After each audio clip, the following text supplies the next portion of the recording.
My colleague Kumar Kunal spoke to Delhi Lieutenant General V.K. Saxena regarding the G20 summit at the national capital and the preparations underway for it. Listen in.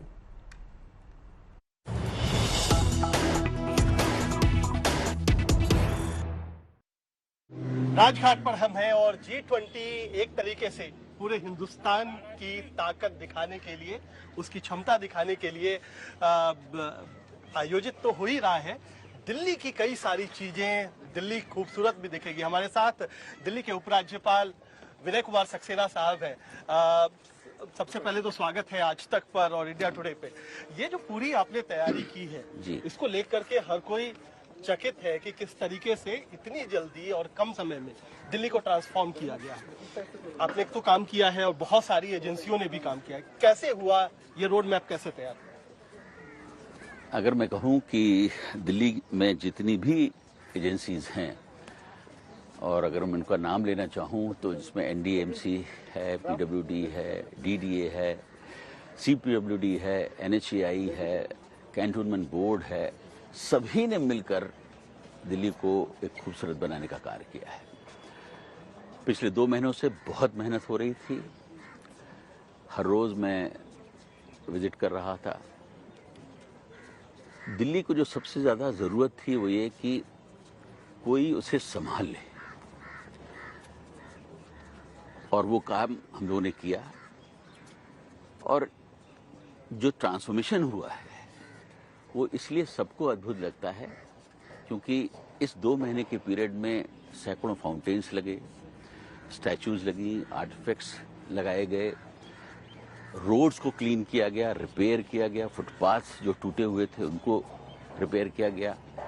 और उसके साथ साथ करीब इन 2 महीनों में 15,000 ton कचरे को, Sydney waste को रिमूव किया गया है।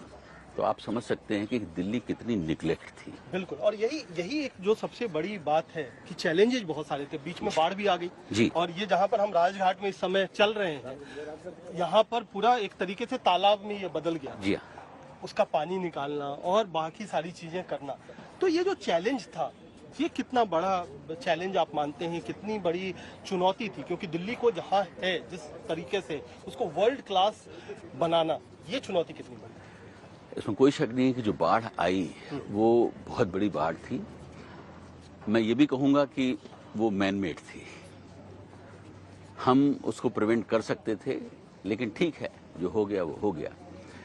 इस राजघाट में जहां पर हम खड़े हुए हैं, यहाँ 8 फीट पानी था और उस पानी को निकालना अपने में बहुत बड़ा चैलेंज था।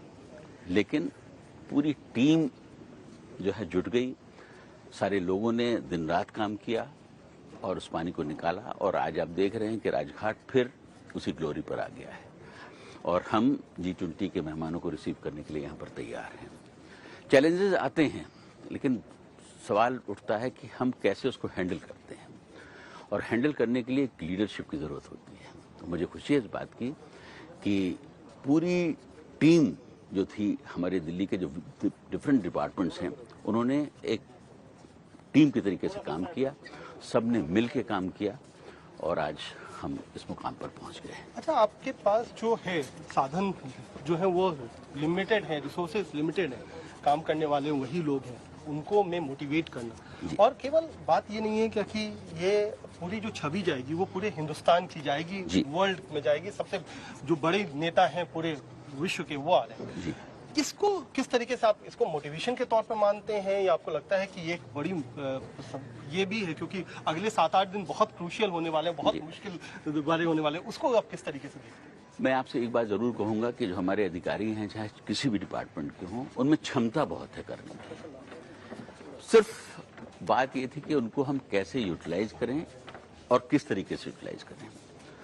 और मुझे खुशी है इस बात को कहने की कि जब उनको मोटिवेट किया गया और उनको कहा गया कि भाई ये देश की इज्जत का सवाल है, हमें जुट जाना है, सब एक साथ आ गए और सबने दिन रात काम किया है। मेरे पास शब्द नहीं है कि मैं किस तरीके से हमारे जो डिफरेंट विभाग के अधिकारी हैं उनको धन्यवाद दूं। 24/7 यहाँ पर काम हुआ है, नाइट शिफ्ट्स में भी काम हुआ है, हर तरीके से लोगों ने काम किया है। क्योंकि मैं रात में खुद घूमता रहा हूँ, देखता रहा हूँ, रात में 1-2 बजे सिटी का मैंने दौरा किया है और देखा है कि किस तरीके से लोग जो हैं काम कर रहे हैं, तो मैं उसका विटनेस हूँ और उनकी जितनी भी तारीफ की जाए कम है। और एक बात जरूर प्रूव हो गई कि अगर हम चाहें तो सब कुछ कर सकते हैं। अच्छा, हमारे ठीक साथ में बापू की समाधि भी है और हम जहाँ से गुजर रहे हैं यहाँ पर तमाम राष्ट्राध्यक्ष आएंगे जी। और यहीं से एक तरीके से जो हमारी जो विरासत है उसकी भी बात अगर हम कहें, विरासत के तौर पर भी आपने बहुत कुछ काम किया। मैं घूम रहा था जब पालम से और IGI एयरपोर्ट से जब हम आते हैं और जहाँ पर भी रुकेंगे ITPO में प्रोग्राम होगा, बहुत सारी चीजें विरासत से जुड़ी हुई देखने के लिए मिलती हैं। तो क्या ये एक सोचा समझा आपने जो पूरा एक तैयार किया है, उसके पीछे भी क्या सोच रही, कैसे उसको आपने तैयार किया? अगर आप दुनिया की किसी भी टॉप नेशनल कैपिटल में जाएं तो उस नेशनल कैपिटल में जाने के बाद आपको एक डिफरेंट फील मिलता है।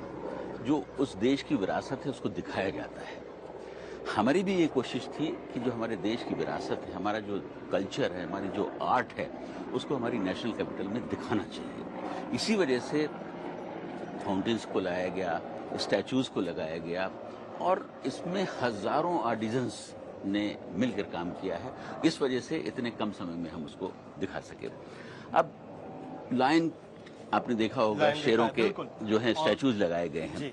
आज वो क्या दर्शाता है? क्योंकि मेरे मन में भी था कि वो क्या, आप उससे क्या डिपिक्ट करना चाहते हैं, क्या इमेज एक भारत की जो विश्व में जा रही है। लॉयन है, कई सारे हमारे देवी देवताओं की मूर्तियां हैं जो कि चौराहों पर लगाई गई, उसका क्या है, उसका क्या मकसद क्या है? जो शेर है वो ताकत का प्रतीक होता है, हॉर्सेस को लगाया गया वो गति के प्रतीक होते हैं। आज हमारा जो देश है ताकतवर देश है, दुनिया में उसे जाना जाता है, पहचाना जाता है। प्रधानमंत्री जी ने इस देश की जो नींव डाल दी है वो ऐसी मजबूत डाल दी है कि सारा विश्व जो है भारत की तरफ देखता है। तो शेर जो है इस बात का प्रतीक है कि हम मजबूत हैं, स्ट्रांग हैं। लायन को इसलिए लगाया गया है और हॉर्सेस को इसलिए लगाया गया कि हमारी गति जो है बहुत तेज है डेवलपमेंट की। जैसा कि प्रधानमंत्री जी ने कहा भी है कि हम ये कोशिश कर रहे हैं कि 5 ट्रिलियन की इकोनॉमी बने और उसके लिए प्रयास हो रहे हैं। तो उन सब चीज़ों को बहुत सोचा गया है। पानी का इफेक्ट जो है मनुष्य के जीवन में बहुत सुंदर होता है। उसकी एक फील जो होती है वो आदमी को एक सूदिंग इफेक्ट देता है, इसलिए फाउंटेन्स को लगाया गया है। और इसमें हमारे आर्टिजन्स की बहुत मेहनत है। मैं ये कहूँगा कि राजस्थान और उड़ीसा के आर्टिजन्स ने जो काम किया है वो अद्भुत है और इतने कम समय में उन्होंने इन चीज़ों को बनाया, हमें दिया और जिसको हम लोगों ने लगाया है। अच्छा, कई सारी जगहों पे है, जैसे कि मूर्तियां भी लगाई गई और अच्छा भी लगाया गया। कुछ लोग कंट्रोवर्सी भी करना चाहते हैं, तो आपको लगता है क्या कि ये जो है एक हिंदुस्तान के पास मौका है क्या कि बिल्कुल आप अपना एक जो कल्चर है उसको दिखाने का, उसका ये झरोका है, उसमें इस तरीके की बातें नहीं होनी चाहिए? मैंने जैसा पहले ही भी कहा कि हर देश अपने कल्चर को अपनी राजधानी में दिखाता है। यहाँ पर भी उसको दिखाने की कोशिश की गई है। जहाँ तक कंट्रोवर्सी का सवाल है, हर एक को हक है, जो चाहे वो कह सकता है, किसी को रोका नहीं जा सकता।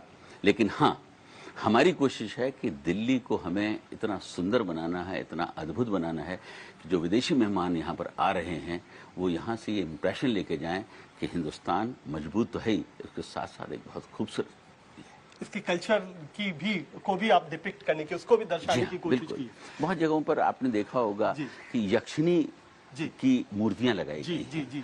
ये इस बात का प्रतीक है कि इस देश में खुशहाली है। यक्षिणी खुशहाली का एक प्रतीक माना जाता है, इसलिए उनकी मूर्तियों को भी लगाया गया। तो हर चीज को बहुत सोच समझ के किया गया है और मुझे यकीन है कि आने वाले मेहमान यहाँ से खुश होकर जाएंगे और एक ऐसा इम्प्रेशन लेके जाएंगे कि वास्तव में देश के प्रधानमंत्री ने इस देश को बहुत मजबूत देश बना दिया है। और आज जैसा हम सभी जानते हैं, सारी दुनिया हर चीज के लिए भारत की तरफ देखती है। तो ये एक बहुत सुंदर मौका है हमारे देश की संस्कृति को दिखाने का, हमारे देश की ताकत को दिखाने का।